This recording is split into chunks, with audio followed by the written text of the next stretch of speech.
Today, we need to talk about a story that's incredibly difficult. It's about profound loss, about a system that failed, and about a family's love that's trying to build a legacy of protection out of an unimaginable tragedy.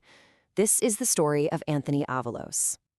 It really all begins with this one gut-wrenching sentence from Anthony's uncle David.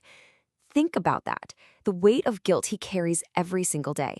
And it's all for something that seemed so simple at the time, introducing his sister Heather to a guy named Kareem, an introduction that would just spiral into a tragedy that shattered their entire family. So let's go back to the beginning. For Anthony and his siblings, this whole nightmare started when their mother got into a new relationship. And right from day one, it cast this dark, ominous shadow over everything. You know that feeling you get in the pit of your stomach when something is just off? That's what happened here. Anthony's aunt, Maria, remembers meeting Kareem for the first time at a party and just feeling sick. She said, "It just turned my stomach inside out." She pulled her sister Heather aside right away and told her, "Don't even think about it." But that warning, that gut instinct, it just went completely unheard. Things moved fast, way too fast. In just 2 months, Kareem was living with Heather and the kids. And for David, the uncle who'd made that first introduction at his job, well, that timeline is just a source of constant pain. He's convinced that if he'd never introduced them, none of this would have ever happened. So how did the truth of what was happening in that apartment finally come out? Well, it wasn't some big confession. It was a small, desperate act by a hungry little boy, an act that started to unravel a world of cruelty that no one could have imagined. It all went down at the aunt and uncle's house. One of Anthony's siblings kept asking to go to the bathroom over and over again. It was strange, so his uncle got suspicious and went to check on him. And when he opened that door, he found the little boy trying to devour a banana, peel and all, just shoving it in his mouth so there'd be no evidence left. The family immediately told the little boy, "Hey, you're not in trouble, it's okay." And that's when the truth just spilled out. His aunt said, "Your mom said you guys ate before you came." And his reply was just devastatingly simple. "No, they haven't fed us since yesterday." He then told them the last thing they were given to eat was a single burrito that was still frozen. Once the kids realized they were safe, it was like a dam breaking. The stories just came pouring out, one after another, each one more horrific than the last, painting this awful picture of what their life was really like. Their aunt and uncle, who had always promised to protect them, were just now finding out the true extent of the abuse. And the stories revealed this pattern of just escalating cruelty.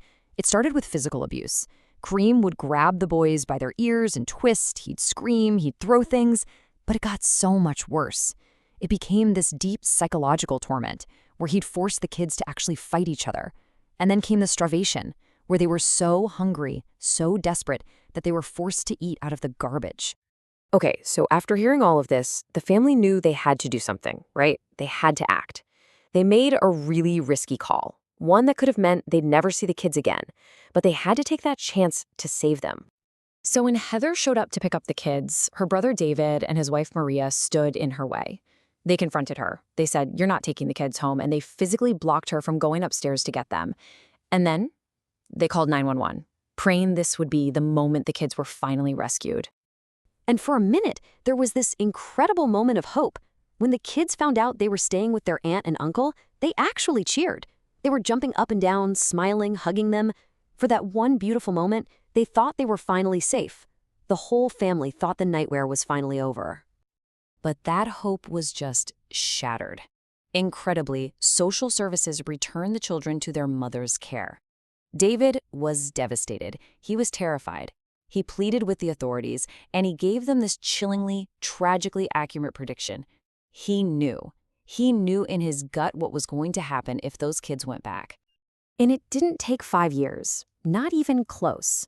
Soon after the kids were sent back, the family's absolute worst fears came true. They got a call that Anthony was in the hospital. And when his aunt rushed there, the little boy she saw, he was completely unrecognizable. The list of injuries on his tiny body is just a catalog of pure horror. He was so thin you could see his ribs. He had cigarette burns all over his chest.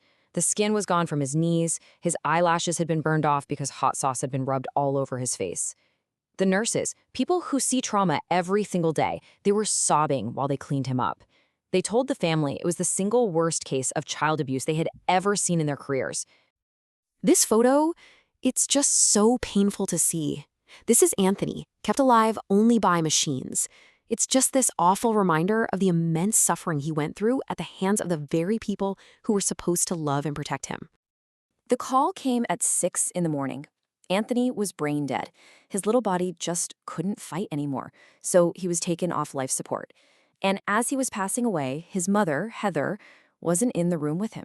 She was out in the hallway, trying to convince everyone that she had nothing to do with it. So in the face of their son's death, what did Heather and Kareem do? They showed zero remorse. It was all just about self-preservation. While Heather was in the hospital denying everything, Kareem, in his police interview, tried to blame a puddle of blood in Anthony's room on a fight with his 8-year-old brother. His tone wasn't grief-stricken, it was just annoyed. In the middle of all of this unimaginable darkness, Anthony's family made a choice. They absolutely refused to let the horror of his death be his final story. They decided they were going to celebrate the hero that he always was. And that's why they held a superhero-themed funeral. Because that is exactly what Anthony was. At school, if he saw another kid getting picked on, he'd step in. He'd befriend them. He'd protect them.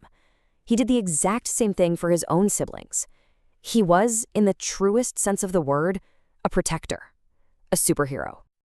Amidst all the tragedy, this is how his family chooses to remember him. Not for the pain he suffered, but for the love he gave so freely.